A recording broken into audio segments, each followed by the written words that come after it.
A Rebbe in upstate New York once posed a question to his Hebrew day school class. Many of the students were from broken homes with little or no knowledge of Yiddishkeit. Their parents enrolled them so that they could acquire a bare basic of a Jewish education. It was Parshas Vayigash, and the Rebbe was discussing the dramatic moment where Yosef revealed himself to his brothers, proclaiming, Ani Yosef, I am Yosef. Thereafter he asked, Ha'oido vichai, is my father still alive? Why did Yosef ask whether his father Yaakov is still alive? He knew the answer to that question. Yehuda had just been pleading with him to release his brother Benjamin, as the Pusik states, Ki aich el uvi, v'hanar aneni iti. How can I return to my father where the youth Benjamin is not with me? My father would not bear the pain of separation. The Rebbe glanced at his students and asked, why did Yosef ask this question? Why did he inquire, Ha'oid uvichai? The boys in class were stumped. But suddenly, a hand went up in the back of the classroom. It was Shimon, cautiously offering an answer. Shimon, whose grandparents sent him to school each morning because his father had abandoned him and his mother was unable to care for him. Shimon, who never participated in any of the class activities, and definitely not in class discussions. The entire class turned around to face the quiet, shy boy who seemed to prefer only his own company. They were curious to hear what he had to say. And listen to what Shimon had to say. Maybe Yosef was not asking whether his father was alive. Shimon said he knew the answer to that. I think Yosef was asking something much, much deeper. He wanted to know, does my father still think about me? Does my father still care about me? Does he talk about me? Ha'oid uvichai, is my father still alive? The students who knew the details of Shimon's background felt the pain in the words. His question resonated in their hearts. Ha'oid uvichai, is my father still alive? Does he think about me, his lonely child? Shimon's question is sometimes our question. We know that Hashem is with us at all times. But when couples are faced with the most daunting challenge, what they know and what they feel are often vastly removed. Wherever they go, they're reminded of all that they lack. Chinuch lectures in shuls, mothers waiting with children all along the street for buses, excited children choosing Shabbos streets in the crowded grocery stores, sweet, high-pitched voices of Tanoika Shabbos Rabban, chanting Aleph, Bais, Gimel, Dalet, and every Talmud Torah they pass. Each reminder reinforces their question. Each painful incident emphasizes it anew. Ha'oid uvichai. I know that Hashem is all-powerful and is always there. But does he still think about me? Has he forgotten? All I want is to be like everyone else, blessed with that others take for granted. Does he still hear my cry? Their agonized cries burst out time and again. Ha'oid uvi chai. Is my father still alive? Does my tati still hear me? Don't get me wrong. These couples are heroic. I am privileged to witness their strength and their inner courage as they grapple with life's challenges. But they're struggling. When the future appears bleak and hopeless, they experience a question that cannot answer for them. And yet today, we finally have an answer. It is so evident that not only Hashem, our ever merciful Father, is looking out for them every moment of every day, but that His children are doing the same. Take a moment and look around. Scores of Yidden representing the spectrum of Klal Yisrael have gathered to answer the question. You are all here to be Isaac in Torah, Avodah, and Gemilas Chasudim. You're learning, you're davening, you're raising the desperately needed funds as you're doing all for this, for couples whom you never met, whose identity you'll never know. Yes, we remember. Yes, we do care. Today, assembled together in one place for one cause, we are the answer. Not only is it clear that Oid Uvi Chai, that our Tata in Himmel is alive,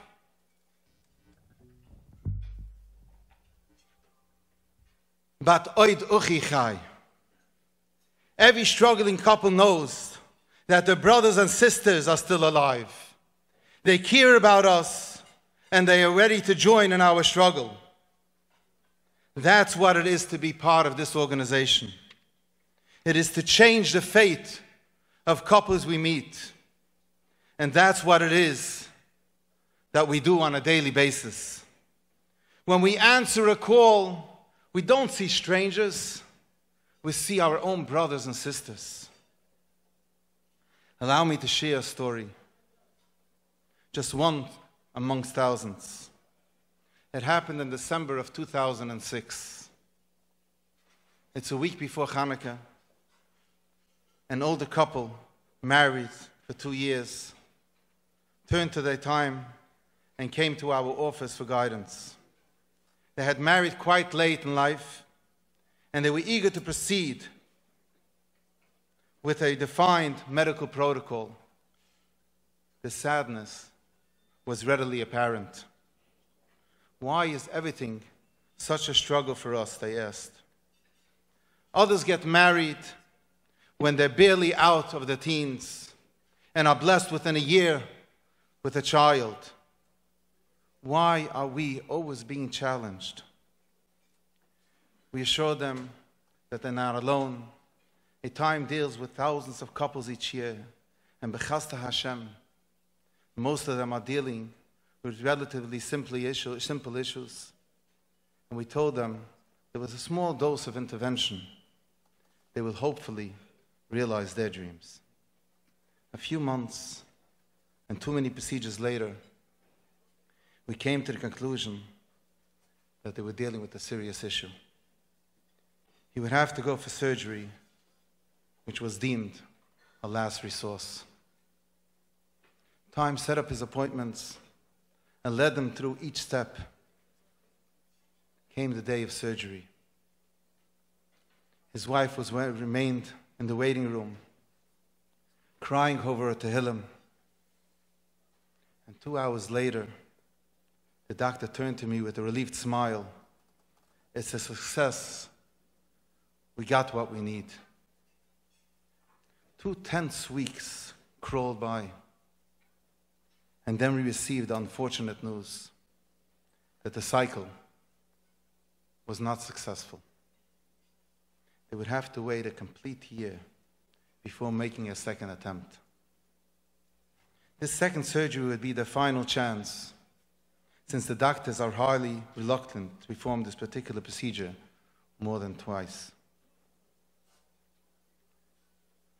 I remember that day when the second surgery finally arrived, standing in the OR and listening to the ticking of the clock. Every minute felt like an hour. The tension was so thick that it was tangible. At long last, the doctor turned to me with a smile that spoke more than words. The surgery had been successful. There was hope. When I relayed the news, her joy was so overwhelming. She exclaimed, "Hoidi Lashem ki tov ki lo olam chastoi." Finally, the Yeshua is here. I'll never forget that joy, the relief that crystallized in that moment. But then again, Hashem had other plans. And once again, the cycle failed. This was basically the end of the road. The devastation, the anguish, the crushing pain, it was too much to bear. She blurted out in a voice that held untold suffering, "We have just received our death sentence." And I had no answer for them, no words to combat that pain. Throughout the ensuing months and years, I became extremely close with this couple. Every few weeks, they pose this desperate question: is there something more we can do? Please, tell us the truth. Is there still any hope? Do you think we will ever merit a child of our own? I have no answer for them until recently. Chazal tell us, "Afil cherev chada meneches al tzavura shel udam al yisyash atzmei min harachmim." Even when a situation appears so dire as to be impossible, one should not despair. We tell these couples, don't give up, don't give up. We're here for you, and we want to do everything possible to bring forth a Yeshua. But it's not just empty words. It's not just a passing emotion. Every single one of us who is here today is truly noise ba'olam chavayroi. We are all in this together. The Pusik tells us in Mitzrayim, "Vayar Hashem kisah lirois." Hashem saw Moshe Rabbeinu had gone to see. Rashi explains, when it says Moshe Rabbeinu went to see, what does it mean?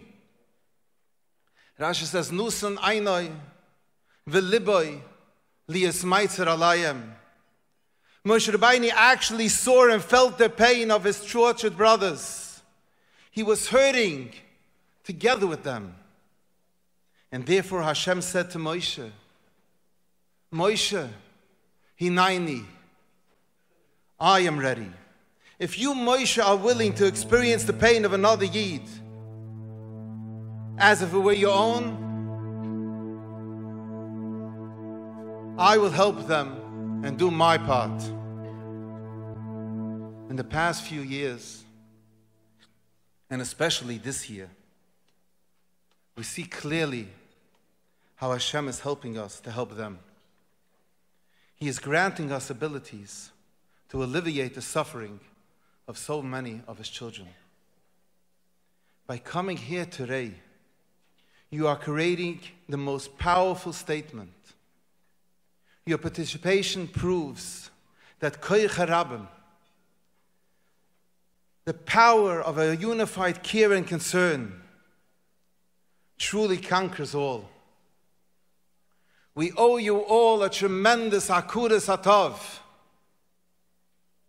To emphasize that, I want to share something with you all. A recent remarkable development. Rav Chaim An Unge, our Rosh HaDayunim,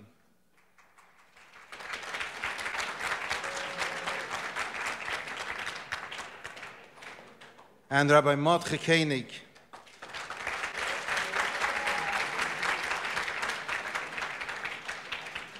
our dedicated medical director, along with the members of ATIME medical staff, have been working with Cornell University on the development of a new machinery. This invention will give new hope to couples who thought that they had exhausted all options. Just 4 weeks ago, our President Moshe Fisher and the board of ATIME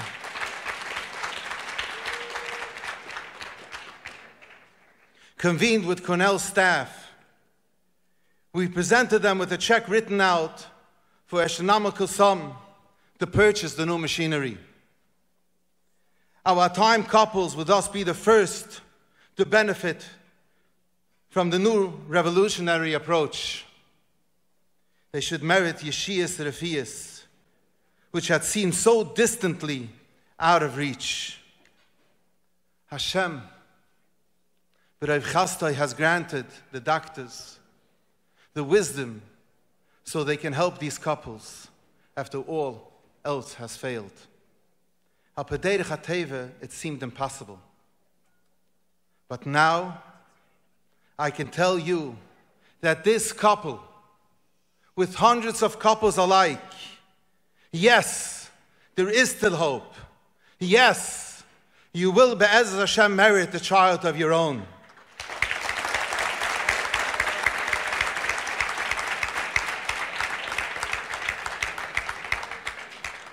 There are still many hurdles that need to be overcome. We need all your tefillas. We need the koyach harabim to bring forth the salvation that Hashem wishes to bestow. Moirai v'Rabosai, the future is right here. A nation bound by its shared tefillas and its shared dreams. I feel that this moment is too precious to squander. They need you all.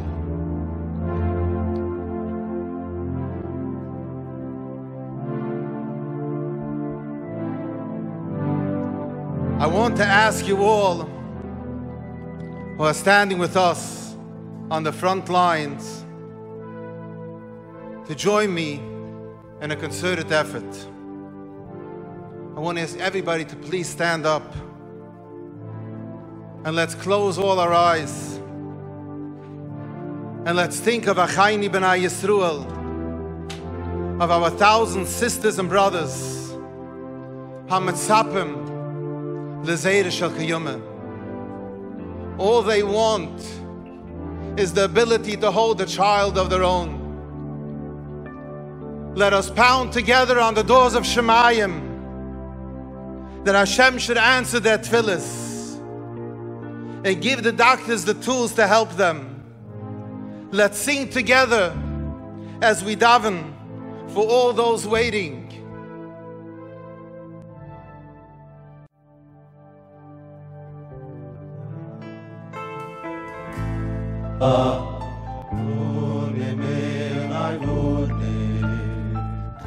Chachumim nevoboyne, Oy Avay Hashem Yirei Elokim, Am Shayemes Zera Kodesh B'Hashem Dvaikim, Zakayni legadai. Bone mir mai bone, chachome min bone,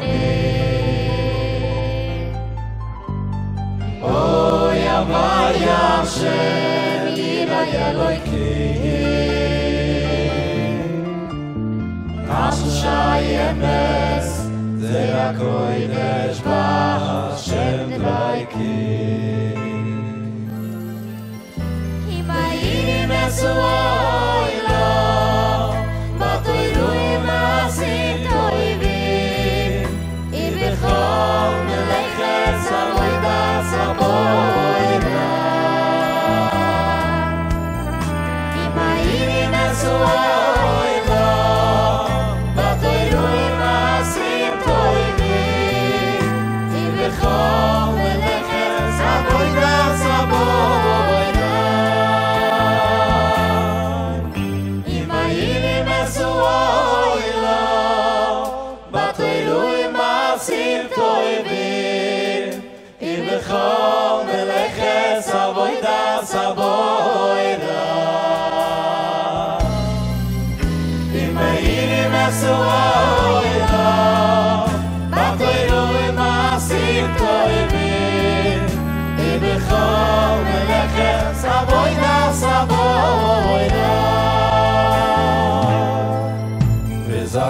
V'zakayini legadai Bune mirnai bune Chachumim minevovoine